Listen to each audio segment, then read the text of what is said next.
gunnery and bombing practice, in formation instrument flying, and in coast patrol and semi-combat duty, the Texan proved its versatility. A pilot trained in a Texan was able to easily transition to the P-51 Mustang or the B-25 Mitchell bomber.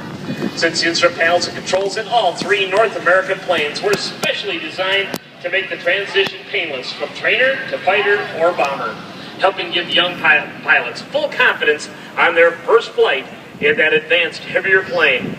Approximately 15,495 AT-6s were built between 1938 and 1945. The United States Army Air Force procured 10,057 AT-6s. Some went to the Navy as SNJs, and others went to more than 30 Allied nations.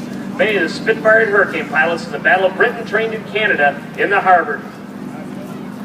The British version of the AT-6, to comply with neutrality laws, U.S.-built Harvards were flown north to the airfields on the U.S.-Canadian border and were pushed across the border, then flown to their destinations by non-U.S. pilots. As we watch Bill come right across our show line right now in a big old classic barrel roll right down our show line. I'll tell you what, that would be one giant cater at the football game, wouldn't it, folks? Now as we watch him fly that airplane right around out here off of Air Show Leff. In 1948, Texans, still in the United States Air Force service, were redesigned AT-6s when the AT, BT, and PT aircraft designations were abandoned. AT stood for Advanced Trainer, BT for Basic Trainer, and PT for Primary Trainer. To meet an urgent need for close air support of ground forces in the Korean conflict, T-6s flew mosquito missions, spotting enemy troops and guns, and marking them with smoke rockets by for attack by fighter bombers. Most T-6s, however, were still used as training aircraft. As we watch Bill Leff go right down the show line, showing off that absolutely beautiful model of the T-6. Bill purchased and authentically restored this T-6 Texan in 1975. This Texan was manufactured in 1942 as an AT-6C and saw service with the Army Air Corps. In 1951, the plane was remanufactured as a T-6G and was then assigned to Malden Air Force Base in Missouri. It was used as a trainer until 1955, when it was retired from service to make way for a new era of flight training and prepared pilots to fly jet aircraft. In 1959, this airplane was sold as surplus. The T-6 was restored to its original Korean conflict military configuration with the help of the Air Force Orientation Group at Wright-Patterson Air Force Base in Bill's hometown of Dayton. Bill has made improvements to the aircraft to accommodate its new job as an air show airplane. These improvements include an inverted oil system, modern radios and navigation systems for long cross-country flights, a smoke system, and of course, the special equipment for the incredible Starfire Night Sky Show. And now, as Bill Leff dives in that left end zone, let's watch as he brings that stick back in his lap, hunts for that beautiful blue sky once again. Look at that sunshine off that beautiful polished aluminum wings as he goes right on up and across the top. Right there, Bill tilts his head back in that beautiful greenhouse glass canopy there. He executes a 45-degree down line with a half roll as he comes right back down our show line, showing the very nice, crisp handling characteristics of the T-6.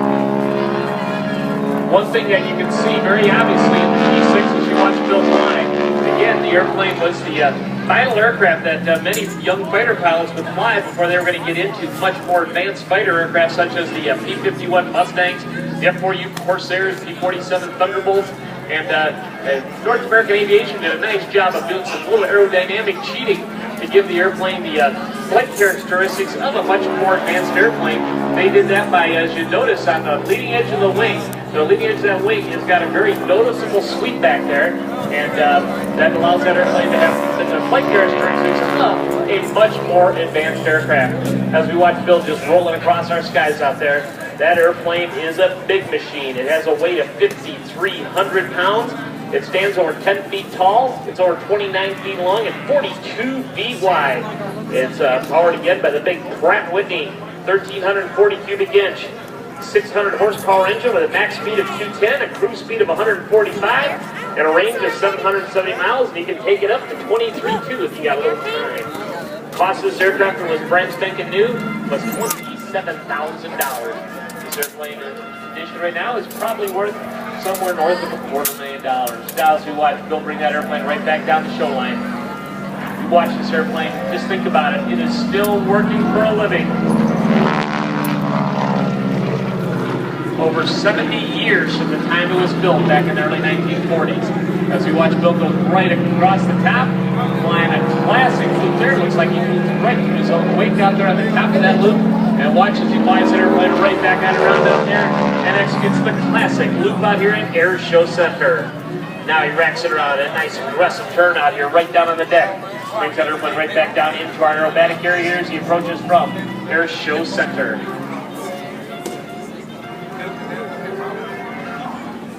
Now he carves out a nice lazy 8 out here, as they say out at Air Show Center.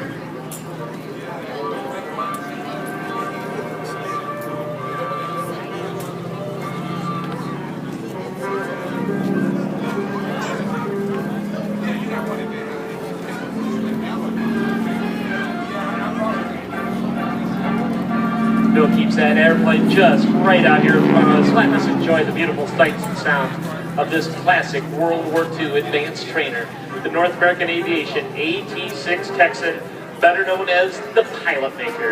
Now as we watch him, he'll swing around out there off that right end zone and come right back down our shoreline from right to left.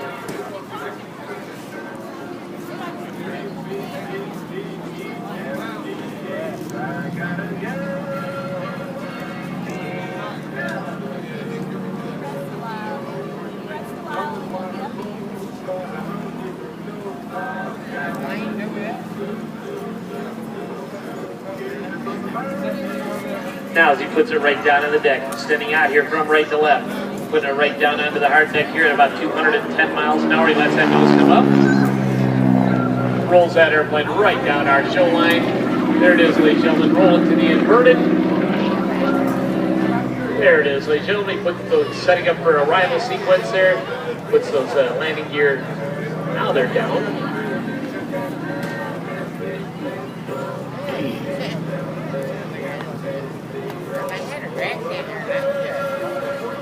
He sets up right now, doing a nice teardrop style turnaround as he sets up for his arrival sequence out here off of Air Show Leff.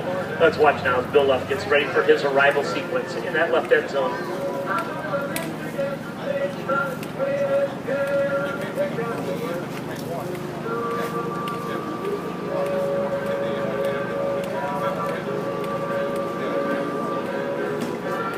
Bill was demonstrating high alpha or high angle of attack flight many years before it was became in vogue. This Bill started back in the 1980s. He showed you the capabilities to fly an airplane at extremely low speeds with a high angle of attack. He was one of the first people to put a safe flight type of angle of attack indicator in his aircraft, where he actually flew the bug right there. And let's watch right now as he's just hanging it right there, flying that aircraft in. Just let it just hang there, nice super slow speed pass. Attack indicator, he knows that he is a safe airspeed regime at this point, and as he extends down off of